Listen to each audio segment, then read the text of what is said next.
Hi, it's Barry. Welcome back to the PlannerShop channel. I'm really excited to do this video today. I've been planning it for quite a while. I think many of my viewers know that I use CP Petite and half letter in most of my planners, and I have multiple planners. Today what I want to do is focus on half letter, why I love the size, some tips and hacks along the way, and also some systems that I have set up where I have multiple planners in multiple sizes to set up a system. I have two such systems that I'll go over with you later. Grab a snack and a drink and settle in, because here we go.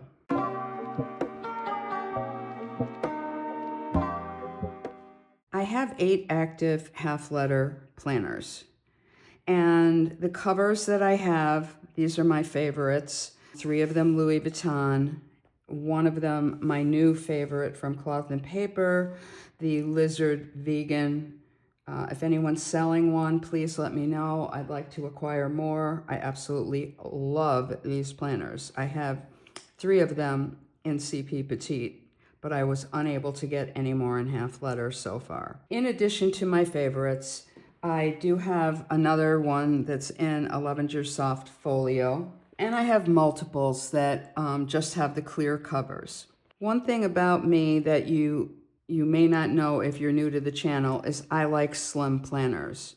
So all but one of my half letter planners have 3/4 inch discs because I would rather grab something slim that's very specific to what I'm doing. I know lots of you love to chunk up your planners and use 1.25 1.5 discs. I would not be able to do that. So I'm going to start by going through these, but I want to let you know these 3 are Louis Vuitton desk agendas, and the desk agendas are in an A5 size that will fit either a notebook or discbound. The same is true with this love, my vegan lizard planner. My soft folio is the only one that I have with 1-inch discs, and that may change down to 3/4 at some point.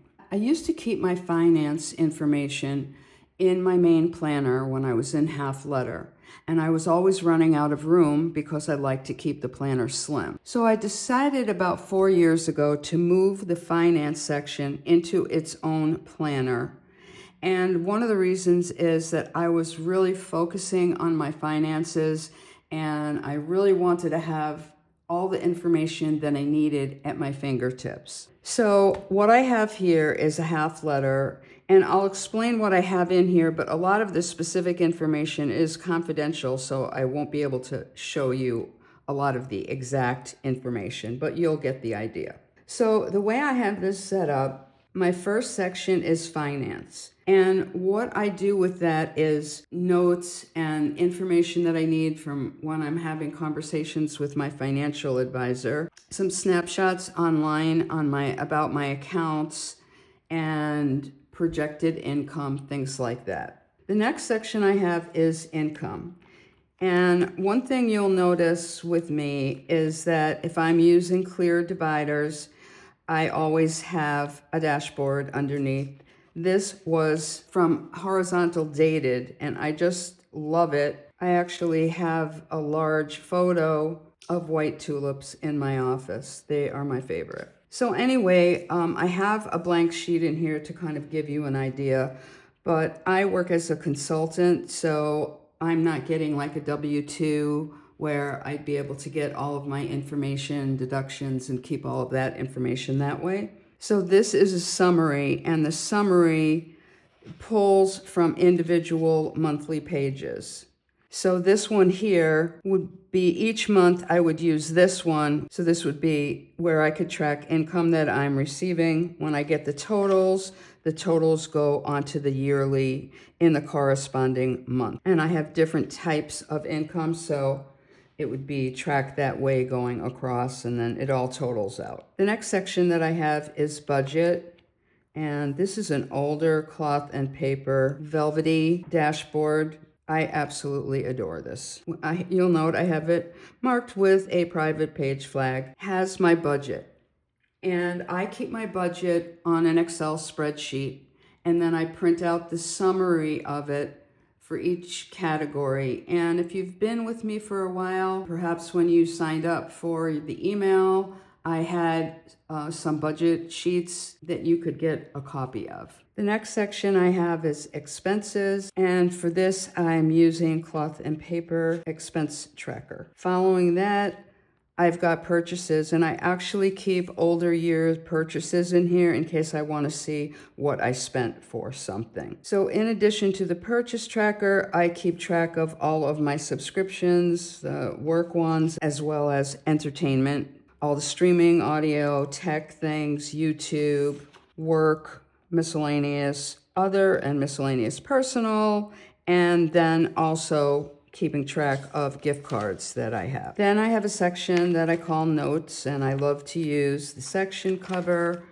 and then another dashboard behind it. The types of notes that I have in here, I keep track of my insurance so that I can see how much it was last year, how much it changed, information on my car lease, Verizon, how my Verizon plan changed, and I end it with one of my favorite two-sided dashboards. This is also in a Louis Vuitton desk agenda. This one is the black Taiga leather.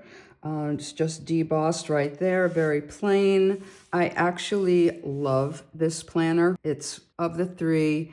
It's my favorite to use. So in here, this is all my work things that are related to my web design and online marketing. I have information on my websites, the PlannerShop website, accounts that I have. These are notes for work, the changes that I need to make for people, information about domains, and then a lot of reference, which includes some lessons that I was taking and information related to that from high-end web design and just other notes of things that I'm working on. This desk agenda is a custom order from France in the monogram Eclipse. It's not something that you can buy directly. They don't do the custom orders anymore.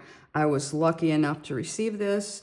My husband bought it for me for my birthday a number of years ago, and I actually had to wait 1 year to receive it. So this one is my marketing and tech notebook, and I keep all information related to technology, random things, notes that I have if I'm on the phone with Apple Care or something like that. And then I have a lot of marketing information that I keep. I use a lot of the task planner sheets in this book. A lot of my planners have a section called content, and this is in case I get an idea for a YouTube video or Instagram post or something like that. I want to have a place to write it down, and then it all gets gathered in another place. I have a section for reference. For example, here's information on my Kaweco collection, some memberships that I have, things like that. And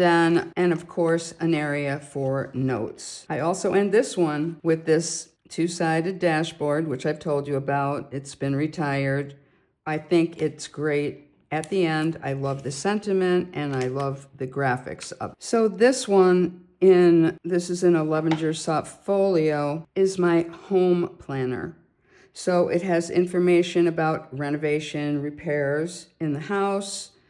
I like to dream about if I do another new house. I collect floor plans and other things, and I keep just a lot of information about all of those things. And also, I like to keep a lot of inspo, things that I print off that look exciting to me and I want to remember a certain concept. This is part of a system. One of the things that I love about Half Letter is the fact that you can print things out and then include them, like I've done here with the inspo. Or, for example, on this one, I just printed it out on a regular 8.5 by 11, and then I punched it on this side so it goes along with the height of Half Letter, which is 8.5, and then you fold it in. And my hack for you here is to trim a little bit on this side, because then when you fold it in, it will not hit the discs. If your printer doesn't automatically have a half letter size, you can just enter it as custom so you don't have to do it each time, and then you'll have it set up. And I do this same thing like in my finance planner. I print out spreadsheets of things. I do printouts from financial systems or my stocks, stuff like that. And I do it all where I can do the 8.5 by 11 sheet and then fold it if I can do something landscape. So if I do a page dump on something, I'll set it up that way on purpose.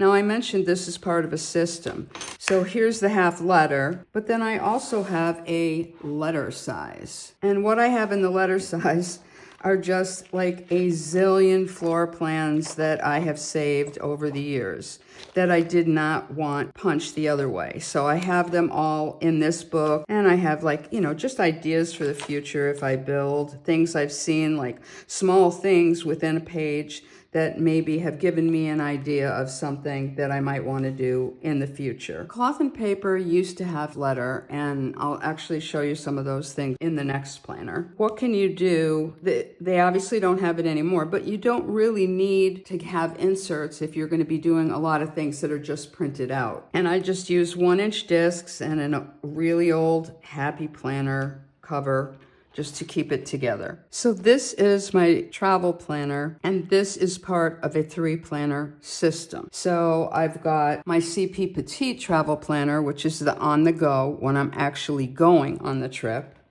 This is where I keep a lot of notes of things. And what would that include? Well, it includes, I keep track of my status on airlines, at hotels.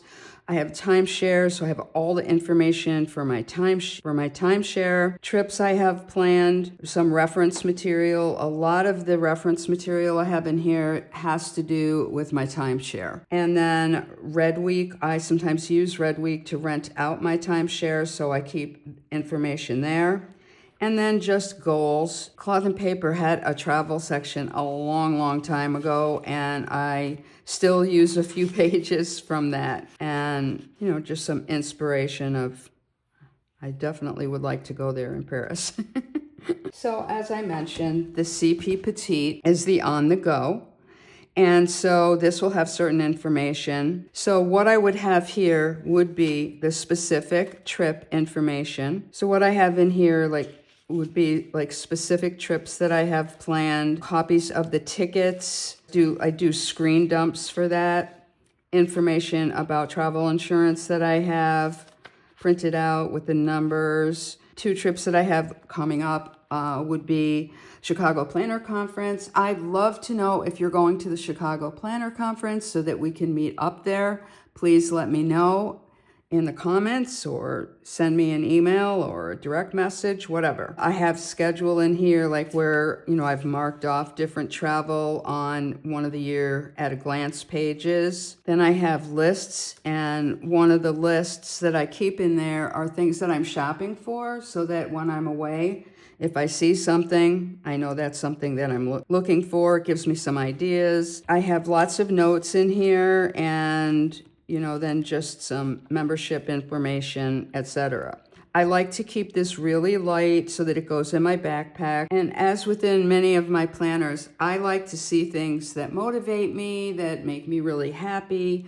And what you see here, Chicago Planner Conference from 2023, Cloth and Paper, did the room keys, and that was just one of the best things I received. Also, when I went to the Cloth and Paper event in 2024, this was a ticket that we got for that.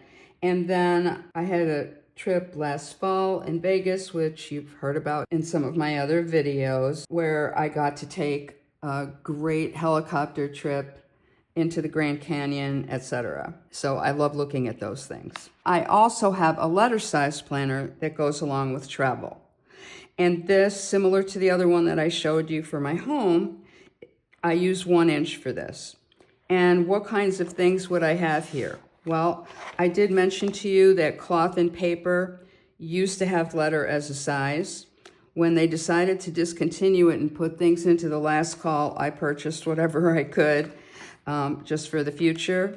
And I was able to get the Anthony Bourdain dashboard in the letter size. So the types of things that I keep in here are things that are not going to fit in the other planner, or they're things that I don't need to chunk up my planner with, but I need them for the future. A map marking certain things on a trip, a timeshare, I want to mark where I stayed that I liked, and I just want to keep that for when I go back to that specific timeshare. I have lots of different maps and things like that in here. The cover on this one is a lavender cover that I wish they still had. It's very, very flexible, but it's also keeps everything nice and neat. And, you know, I had just put some vinyls on there. Then I have 3 half letters that I do with the clear covers. One of them is going to be an upcoming video that you will see, and so that one I'm not showing you today. I'm sorry about all the glare from my lights on these clear covers, but it is what it is. This one is the finance work that I do for a company, and it's specific information to that, the reports that I run for payroll, profit reporting, and on consultants that we have. This is my YouTube planner, and I mentioned about the content, which I have in a lot of planners. This is the place where that would all be gathered. I gather it all here. I have pages and pages of ideas. The inserts that I use in here, I created this myself, and I just printed out on my printer. It's for setting up my YouTube videos. So I have a lot of active pages in here because I may have like 1 or 2 ideas on a topic. So I put them right on a page. And then as I think of other things, I add the content. I can't let you see any of that because that would give away what's coming up in the future. And then I also have information about my giveaways, accounts, etc. I have many other videos on my channel about half letter if you do a search.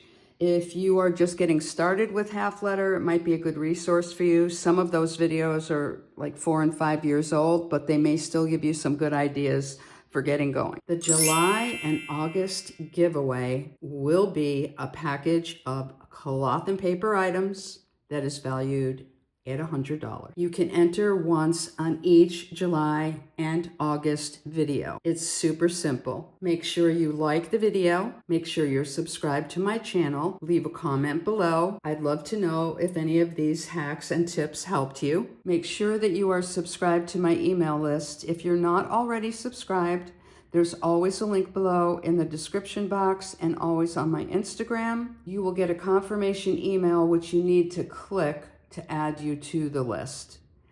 It's a great idea to include your YouTube name because if you are the one that randomly gets selected for one of my giveaways, it lets me know how to reach you, and then I have your email right there. Thanks for tuning in. See you next time around.